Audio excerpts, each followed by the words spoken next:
This poem is called Founding Fathers.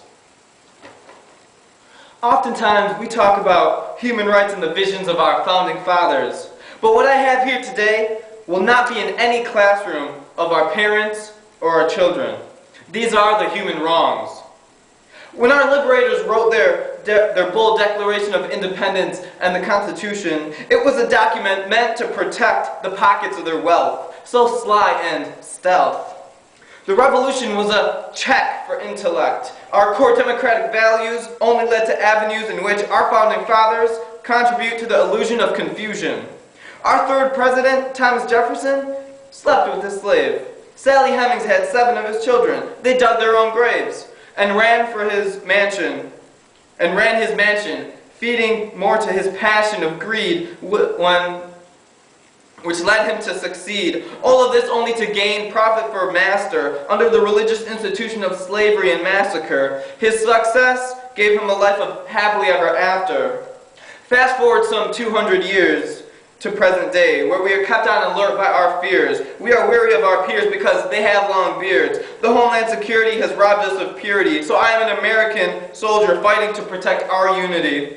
I risk my life, leave my wife, I torture others to keep us safe. Slowly but surely I lose my faith. I feel like an honorable disgrace. You know, in the Civil War, soldiers would have rather lost than to fight with blacks. If you ask me, that's just whack. Well, that's why they just sent them to the front lines to die. If I stay alive, but inside I am dead. I am living a path that I regret I chose. This systematic desensitization of a whole generation taught to torture, kill, and love our capitalization. Not about torture. I was relocated to Guantanamo Bay, where I found out some interesting things. Many Muslims naked hung high and tied. Do they deserve it? Well, hey, they caused 9/11. I saw this one soldier take a broomstick and place it where it wasn't supposed to go. I just didn't know what to say or do. I had no courage to stand up for that terrorist's core democratic values. Now tune in to my story. The United States I know and believe in is the leader in human rights.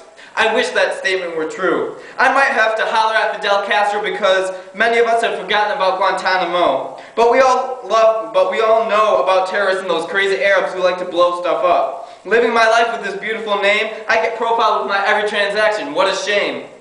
When cops pull me over, they call for backup. It's like they ain't got nothing to cover up inside their cups. Our lovely Patriot Act invades my privacy.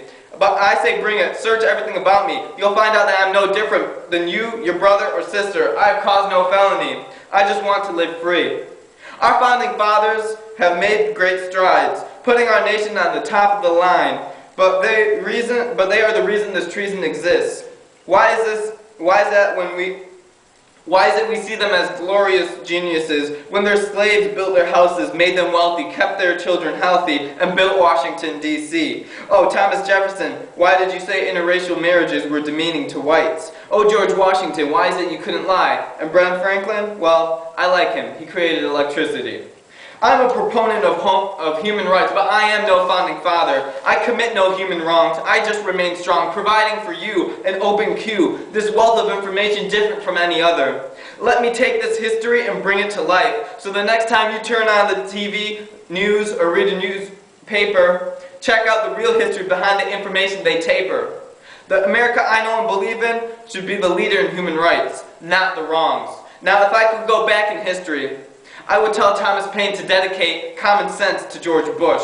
Secondly, I'd rewrite the national anthem to end it with, over the land of the thieves and the home of the slaves. This was History 101. Thanks for lending your ears to different ways.